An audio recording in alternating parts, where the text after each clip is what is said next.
Hi there, John McAdams coming to you from the range on a sweltering June day out here in East Texas. In this video, we're going to talk about the 4440 Winchester cartridge. I'll tell you a little bit about the history of this round, what its performance is like. I'll tell you a little bit about this rifle I have in this chambering. We'll shoot it a little bit. We'll see what accuracy is like with it, what sort of velocities I'm obtaining with it. I will also shoot it into ballistic gel and we'll see how it performs there. Now, Winchester initially released the 4440 in their 1873 lever action, which is what this is. This is the famous rifle that quote unquote won the West. If you have ever watched any Western movie, you've probably seen at least one and probably several rifles in this chambering. Now, the 4440 was also unique in that it was available in rifles and carbines like this, but it was also a handgun cartridge. So a person could have a rifle and a revolver using the same ammunition. It was available in handguns and rifles from almost every single manufacturer in existence at the time. This was an extremely popular round. Now, the 1873 rifle and carbine from Winchester were the most popular long guns available in this chambering. There was a plethora of handguns available in it too.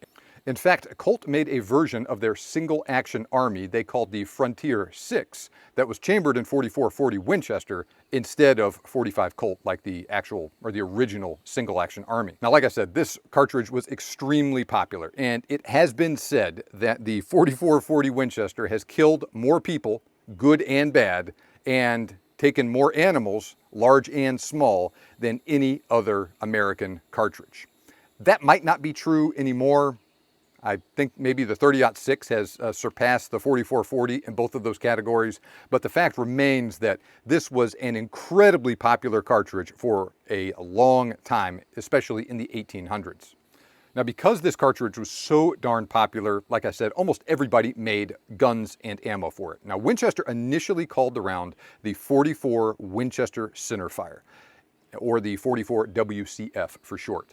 Other companies started naming their rifles and ammo in this chambering 4440 to avoid giving Winchester free advertising. Now, Winchester eventually started using that name too, and the official SAMI designation of the cartridge today is the 4440 Winchester. Now, the 4440 was a revolutionary design. This was one of the very first, if not the first round that was widely commercially available using a metallic case. It was also one of the very first, if not the first, to use a centerfire primer. It was also the very first commercially successful cartridge that could be reloaded. And indeed, Winchester started selling reloading gear specifically so people could reload the 4440. Now, this cartridge was initially designed as a black powder cartridge shooting cast lead bullets. This is a cast lead bullet. This is a little bit more modern jacketed soft point bullet. Now, the cartridge has a rim, as you can see, and a very slight bottleneck to it. It's not a true straight wall cartridge, but it's pretty close. Now, it has been since adopted to use smokeless powder. Now, the 4440 used the typical naming conventions in use at the time of a 44 caliber projectile pushed by 40 grains of black powder. Now, it doesn't use exactly 44 caliber bullets, though. It actually uses .427 caliber bullets. So it is similar to, but not exactly the same as, modern 44 caliber handgun cartridges like the 44 Magnum that uses .429 caliber projectiles. Now, the initial loads and the common load for this cartridge shoots a 200 grain bullet at about 1,245 feet per second. Now, that is out of a rifle with a 24-inch long barrel. Velocities will obviously be shorter with a carbine, like I have here, and even slower than that with a handgun. Now, while Winchester initially offered the cartridge in their 1873 lever action, they also later used it in their model 1892 lever action rifle, which was a little bit stronger action. So they offered a higher velocity loading for the 4440 specifically for use in those rifles. That was a 200 grain bullet pushed at an advertised velocity of, let me check my notes, about 1570 feet per second. But as people often do, even though the stuff was marked for for use in Model 1892s only. They were using it in 1873s. It's a little bit weaker action. Some people had some problems, damaged their rifles doing that. So Winchester eventually just discontinued that higher velocity loading. Now this is a very low pressure cartridge. SAMI spec maximum average pressure, 11,000 PSI. And as a fun bit of trivia, the 4440 actually has the lowest SAMI maximum average pressure out of all of their centerfire rifle cartridges. The 3220 and the 3840 are a little bit higher pressure. They're close, but they are higher. For reference, the 4570 SAMI max average pressure of 28,000 PSI. 3030 is 42,000 PSI. 308 Winchester is 62,000 PSI. Winchester made the Model 1873 from 1873 to 1923. They made about 720,000 rifles in this lineup. About 80% of them were in 4440. Now, relative to the population of the United States then, relative to now, that's the equivalent of a company making about 5 million rifles in a single lineup today. So this was an incredibly popular offering from Winchester, and the 4440 was an incredibly popular chambering in that lineup. Now this particular firearm is a Model 1873 carbine. It has a very short 16-inch long barrel. Now standard barrel length for a rifle, 1873, was 24 inches. Standard barrel length for a carbine was 20 inches. They also made a musket with an even longer 30-inch barrel, but they didn't make very many of those. Most of the Model 1873s were rifles and carbines. Now, as you can see, this rifle has a full-length tubular magazine under the barrel.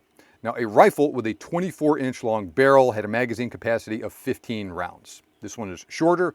I'm not sure how many rounds it can hold, but let's check it out and find out. So I also have some Hornady Cowboy Action 4440 ammo here that I'll shoot today with some of this older Winchester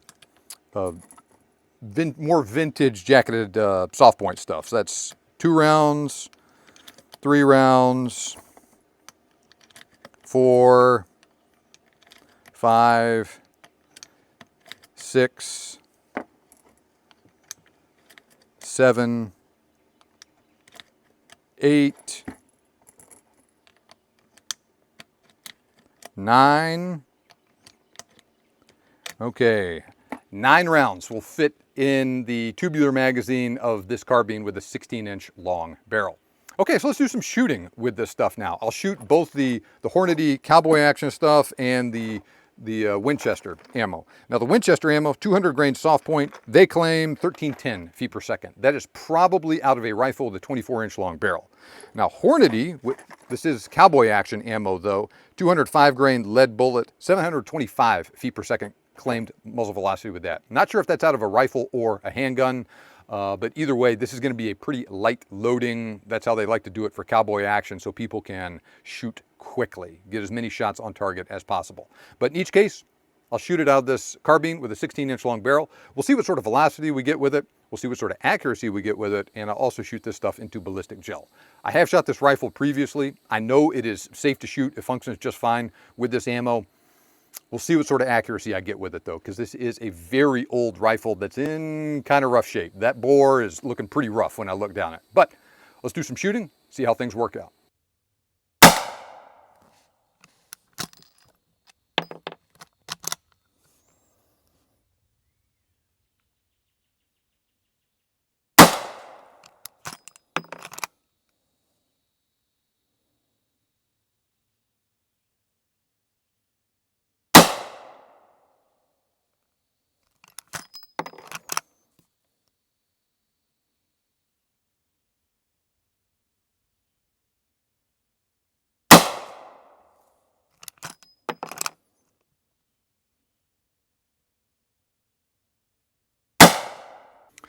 Okay, I shot the Hornady ammo first.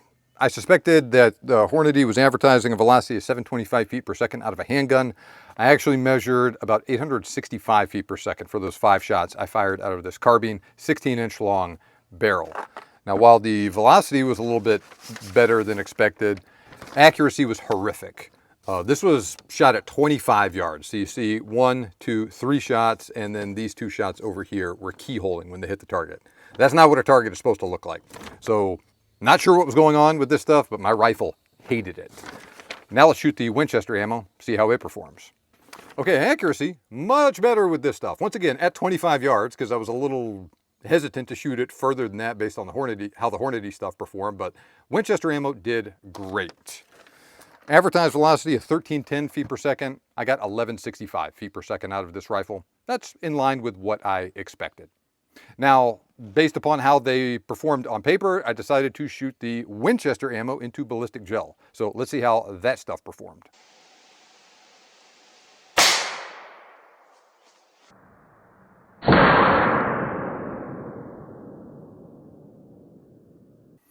As you can see, kind of ho-hum performance out of the ballistic gel. Not a very wide wound cavity. Penetration was really good, but the bullet also did not expand very much either. Just a little bit of flattening on that soft nose. That is in line with what I have seen from a lot of the lower velocity ballistic gel tests I have done. Not sure if that's just how things work with clear gel when I shoot it with really slow stuff like this. I've shot it with, say, 9mm handgun and whatnot, and like the Federal HST stuff mushrooms beautifully, performs a lot closer to how you would expect. So some stuff works at low velocity, this stuff did not. So, you know, certainly if one of these bullets hit a bone or something, even a rib, you'd see more expansion. But the upside of it is, though, that when you're shooting a .44 caliber bullet into an animal, it's already making a pretty big hole, even if it doesn't expand very much. So I'm not surprised that people have hunted successfully with this cartridge. I never have, but you certainly could, especially with a carbine or a rifle. With open sights, assuming your rifle's in good shape and you're getting accuracy as good or better as I was getting out of this carbine with this Winchester ammo, 50, 75, 100 yards probably on the outside, I think would be a max effective range with this. But that's also a function of how well you can shoot using iron sights, because as you can see, no scope on this rifle, and it being a top eject sort of rifle platform, it was very difficult to mount scopes on these rifles. But that was just the nature of things in the 1800s as well. You shot with those real primitive buckhorn iron sights, and you did the best you could with it. Now, vintage 1873s like this one are often in rough shape. These were black powder rifles, which is corrosive unless you thoroughly clean them. Plus, they were also working rifles. They got used. So vintage 1873s in good condition fetch a premium. Now, fortunately, Winchester does make modern production 1873s and 1892 rifles in, among other chamberings, .44 40. Winchester currently makes one factory load for the cartridge, 200 grain bullet at 1190 feet per second. Buffalo Bore also makes some quote unquote heavy .44 40 loads as well, shooting a 200 grain bullet at around 1300, 1350 feet per second out of a rifle with a 24 inch long barrel. Those are stout loads. They specifically say not to shoot them in older rifles, only use them in modern production .44 40s with a strong action. Hornady also makes that cowboy action load, so do some other companies as well. And cowboy action shooting is actually the most common use of the cartridge today. Even the quote-unquote full-powered stuff doesn't have a very heavy recoil. The cowboy action stuff is even lighter recoiling. And so it's perfectly suited for that type of shooting. But all in all, I think this is a really cool rifle, really cool cartridge. I really enjoyed shooting it. Very mild recoil, just fun and satisfying to shoot. So there's a lot to really like about it. And, you know, it's a old, low performance cartridge, but that's totally fine. A lot of history and things like that associated with this round. Now, let me know what sort of experience you have with the .44 40, especially if you have hunted with it. So drop a comment in the video. Let me know, tell me everything about the hunt, what you shot with it, what rifle or handgun you used, what ammo you used, all of that stuff. And likewise, let me know what you think about these videos where I talk about often classic and or esoteric cartridges like the .44 40, 219 zipper, etc. So if you want more content like this, let me know, and feel free to drop requests for other stuff you'd like to see me talk about in the comments too. Be sure you like this video and you subscribe to it. And if you want even more content from me, click on the link in the video description or in the pinned comment, or go to thebiggamehuntingblog.com/ebook. Sign up there to get a free ebook I have written on the best hunting cartridges. So that'll do it for this video. Thanks a lot for watching. Have a great day and good hunting.